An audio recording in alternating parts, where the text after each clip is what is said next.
फिर भी एक मुद्दा हमारा रह जाता है, जो आपके चैनल के माध्यम से मैं आला अधिकारियों के साथ साथ आला कुर्सियों पर बैठे हुए अपने आला लोगों को ये बताना चाहूँगी कि हमारे यहाँ पानी की समस्या आज भी वैसी ही है जैसी पहले थी, जो पहले थी। हाँ, कुछ सुविधाएं मैंने कोशिश की, नगर परिषद के द्वारा कुछ सहयोग किया गया, तो कभी टैंकर से पानी आ गया, ये कभी कभार हो जाता है, लेकिन वो समस्या का समाधान नहीं है।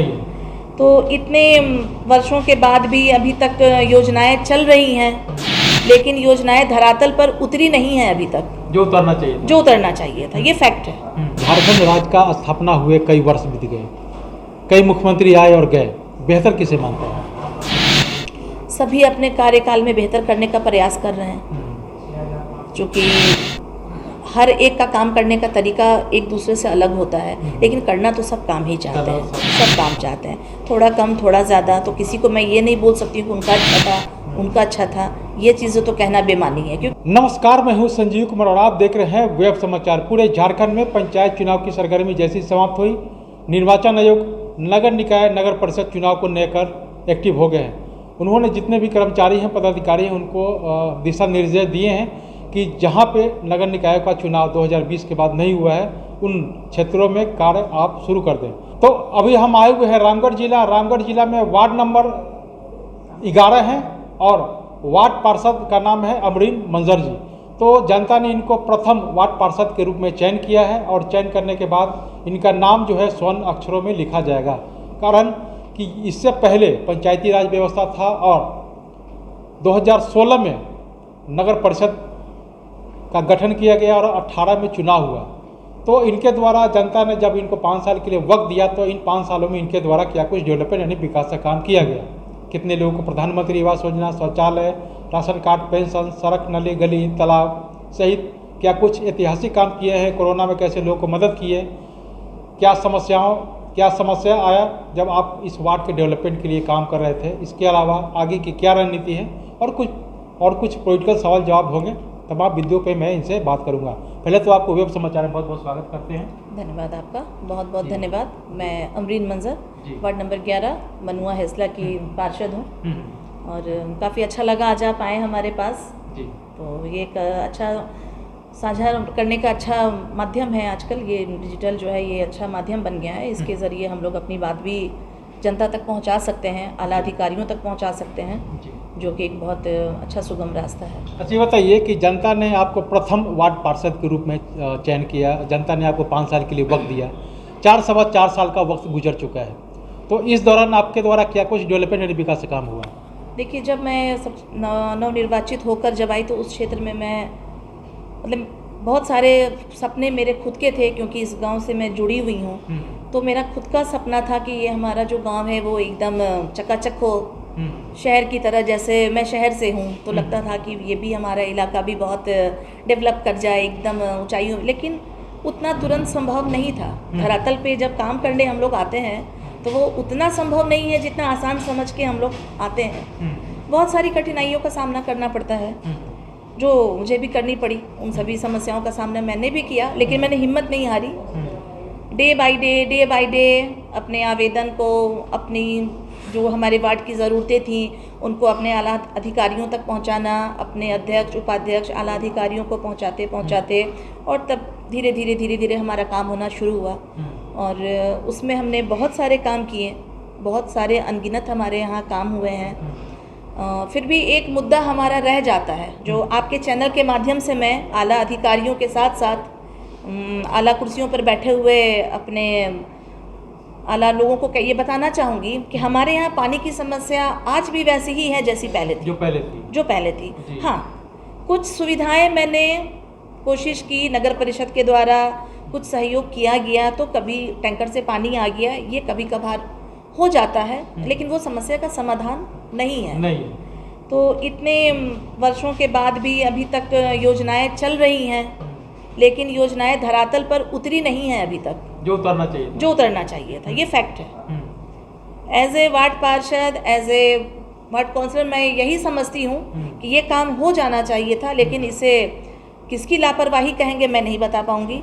लेकिन मैंने डे 1 से ये आवेदन दिया हुआ है कि हमारे वार्ड में पानी की समस्या है, हमारे वार्ड में बिजली की समस्या है, और जो कि एकदम फर्स्ट नीड है, ये पहली ज़रूरत हमारी यही है जो पूरी होनी चाहिए। लेकिन चलिए, ये एक अच्छा संकेत मिला है, रखिए, ये एक अच्छा संकेत मिला है कि ये हमारा काम हो रहा है, धरातल पे आ रहा है। जैसे कि लाइट का काम हमें आश्वासन दिया गया है, और मौखिक भी और लिखित भी, कि दिसंबर तक हमारे वार्डों में स्ट्रीट लाइट की सुविधा मिल जाएगी। जी। अच्छा, ये बताइए कि आप वार्ड पार्षद से पहले क्या करते थे? वार्ड पार्षद से पहले भी मैं एक सोशल वर्कर रही हूँ। मेरा काम शुरू से रहा है एजुकेशन पे काम करना, डिसेबल लोगों के लिए काम करना, और आज भी मैं उससे जुड़ी हुई हूँ। और ये एक मन का एक जज्बा होता है इंसान का, वो आप होता है ना, किसी के अंदर ये चीज़ होता है, तो वो सोशल वर्क का मतलब लोगों के काम आना, अच्छा, इसको हम लोग अपने आप से दूर नहीं कर सकते हैं। जी। और इस क्षेत्र में आने का मेरा मकसद भी यही था कि मैं अपने क्षेत्र को डेवलप कर पाऊँ, जहाँ मैं रह रही हूँ उसमें विकास हो, लोगों को लगे कि भाई हम यहाँ पे हैं तो हमारा भी कोई वजूद ही हुआ करती थी। और आपको एक वाकया मैं बताऊँ, 2 साल पहले हम लोगों ने पौधारोपण किया था, उससे पहले भी हमने किया था। तो मेरा ये इरादा नहीं रहता है कि बस पौधारोपण किया और उसे छोड़ दिया, फिर पौधे को पेड़ बनते हुए देखना मेरा सपना है। आप जब इस रोड से आगे जाएंगे तो आगे एक शिव मंदिर है, वहाँ पे आप देखेंगे पेड़ अब वो विकसित रूप धीरे धीरे ले रहा है। आते जाते जब मैं उसको देखती हूँ तो लगता है कि मेरा मेहनत सफल हुआ। बिल्कुल। और ऐसे ही अभी 2-3 दिन पहले मैं गई भी थी एक जगह निरीक्षण के लिए, तो 2 साल पहले का मेरा लगाया हुआ पौधा, उसके वो पेड़ बन चुका है, अब विकसित हो रहा है। उसके नीचे खड़े होने का जो सुखद अनुभव हुआ वो मैं आपको बयान नहीं कर सकती हूँ। तो इस तरह से लगता है कि चलिए कुछ तो अच्छा हो रहा है।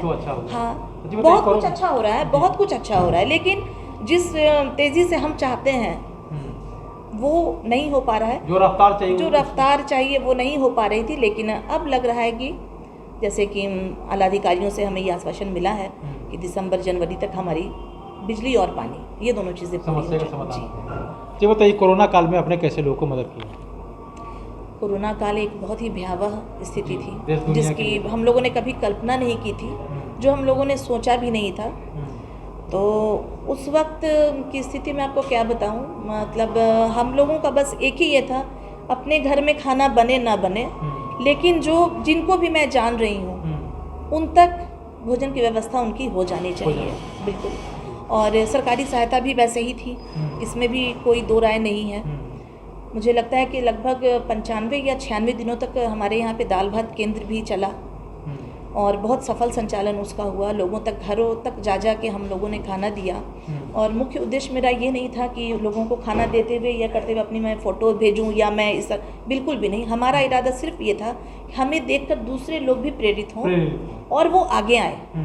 और वो फोटो का मकसद ये भी था, हम लोगों ने किया, सभी लोगों ने किया, तो इसका मकसद ये नहीं था कि जिस तरह से हमने किया तो इस फोटो के माध्यम से लोग जागरूक हो और जो सक्षम हो वो कम से कम करें। जी, आगे। कोरोना के कितने मरीज मिले थे? कोरोना के हमारे यहाँ पे, वो हमारे पास रिकॉर्ड्स भी है, कोरोना के कुछ मरीज़ मिले थे हमारे यहाँ जिनको हम लोगों ने अच्छी से अच्छी सुविधाएं दी। उनके घर पे राशन का पैकेट जो हमें अपने नगर परिषद के द्वारा मिला था उसको हमने उनके घर पे भिजवाया। उनको फ़ोन करके मैं डेली पूछती थी पर्सनली कि भाई आपके यहाँ कुछ कमी है, कुछ ज़रूरत है तो आप बताइए। तो उसी बीच का मैं आपको एक वाक़या बताना चाहूँगी। संवेदनहीनता इसको बोलेंगे। मैंने फ़ोन किया तो उन्होंने फ़ोन उठाया। उस समय हमारे जो सफाई कर्मी थे, सफाई मित्र हमारे जो भी थे, सुपरवाइज़र थे, उन सबों ने अपना योगदान दिया और पूरी की पूरी टैंकर लेकर वो आते थे और पूरे जहाँ तक संभव हो सबके घरों तक को वो सैनिटाइज़ करके जाते थे। और हम लोग उनको पूरा सपोर्ट करते थे कि जहाँ पे भी कोई भी परेशानी आ रही तो हम लोग हर वक्त उनके साथ खड़े थे। सब्जियों के लिए लोगों को बाहर ना भटकना पड़े, इसलिए हम लोगों ने यहाँ ईदगाह के सामने एक मैदान है, उस पर हम लोगों ने सब्ज़ी मंडी स्टार्ट करवाई। बात करके हमने अपने अधिकारियों से वो हुआ। मतलब ये सारी चीज़ें थी जो लगा कि कोई भी मुश्किल वक्त हो हम लोग डटकर मुकाबला कर सकते हैं। अच्छा, बताइए कि आगे क्या तैयारी है? अगर आपको जनता दोबारा से वार्ड पार्षद के रूप में चयनित करते हैं तो क्या इस बार आप उपाध्यक्ष के लिए फाइट करेंगे? ये मेरी जनता तय करेगी कि मैं क्या करूँगी, जी। ये मेरी जनता तय करेगी कि मैं क्या करूँगी। तो इसमें मैं भी अपना मंतव्य नहीं दूंगी, क्योंकि ये सब देखिए, कुछ पिछले बार जब चुनाव हुआ था तो पार्टी के द्वारा चयनित किया गया था अध्यक्ष उपाध्यक्ष, लेकिन इस बार जो उपाध्यक्ष का जो चयन होगा वो पार्षदों के द्वारा किया जाएगा। तो अगर पार्षदों के द्वारा अगर चयन किया जाता है तो क्या फाइट करेंगे? हाँ, मैं कर सकती हूँ फाइट। जी, जी, बिल्कुल कर सकते बिल्कुल कर सकती हूँ। हैं। अच्छी बताइए कि झारखंड राज्य का स्थापना हुए कई वर्ष बीत गए, कई मुख्यमंत्री आए और गए, बेहतर किसे मानते हैं? सभी अपने कार्यकाल में बेहतर करने का प्रयास कर रहे हैं, क्योंकि हर एक का काम करने का तरीका एक दूसरे से अलग होता है, लेकिन करना तो सब काम ही चाहते हैं, सब काम चाहते हैं, थोड़ा कम थोड़ा ज़्यादा। तो किसी को मैं ये नहीं बोल सकती कि उनका अच्छा था, उनका अच्छा था, ये चीज़ें तो कहना बेमानी है, क्योंकि जो लोग भी आए वो काम करने ही आए हैं और कर ही रहे हैं, करके भी गए हैं। नतीजा हम लोग देख ही रहे हैं इसको। जी, बताइए कि पूरे देश में एक चर्चा का विषय बना हुआ है अग्निपथ योजना को लेकर के।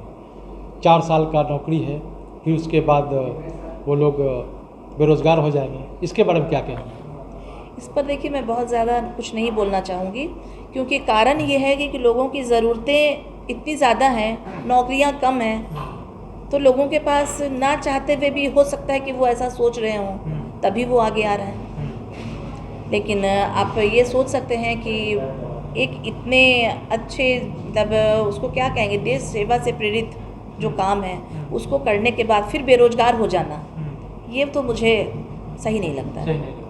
यानी केंद्र सरकार को इस पर विचार करना चाहिए, इस पर केंद्र सरकार को इस पर विचार करना चाहिए। जी बिल्कुल। हेलो। तो आपने सुना कि जिस तरह से वार्ड पार्षद हैं, वार्ड नंबर 10 के हैं, तो इनका कहना है कि जनता ने जब मौका दिया तो इन्होंने हर स्तर पर डेवलपमेंट करने का काम किया। जो भी इनका काम हुआ है वो कह सकते हैं कि ऐतिहासिक हुआ है, चाहे वो कोरोना काल का हो, प्रधानमंत्री आवास योजना का हो, सड़क नाली गली का हो, सौंदर्यीकरण को लेकर के हो, चाहे पार्क हो या कोई भी काम हो, इनके द्वारा जो किया गया बहुत ही बेहतर और ऐतिहासिक काम किया गया। और इनका कहना है कि अगर जनता हमें दूसरी बार अगर मौका देती है तो पार्षद के रूप में चयन होने के साथ साथ अगर पार्षदों का अगर समर्थन अगर मुझे मिलता है तो मैं ज़रूर उपाध्यक्ष के लिए मैं फाइट करूँगा। बहरहाल अब चलते हैं दूसरे वार्ड में, वहाँ के जो पार्षद हैं उनसे जानते हैं कि उनके द्वारा क्या कुछ विकास का काम किया गया है और आगे क्या रणनीति है। तमाम मुद्दों पर मैं उनसे भी बात करूँगा। आपने वेब समाचार में समय दिया, इसके लिए बहुत बहुत धन्यवाद। बहुत बहुत धन्यवाद। अगर आपने हमारे चैनल को अब तक सब्सक्राइब नहीं किया है तो सब्सक्राइब कर ले, बेल आइकन भी दबाएं ताकि हर छोटी बड़ी खबरों से रूबरू हो सके। बहुत बहुत शुक्रिया।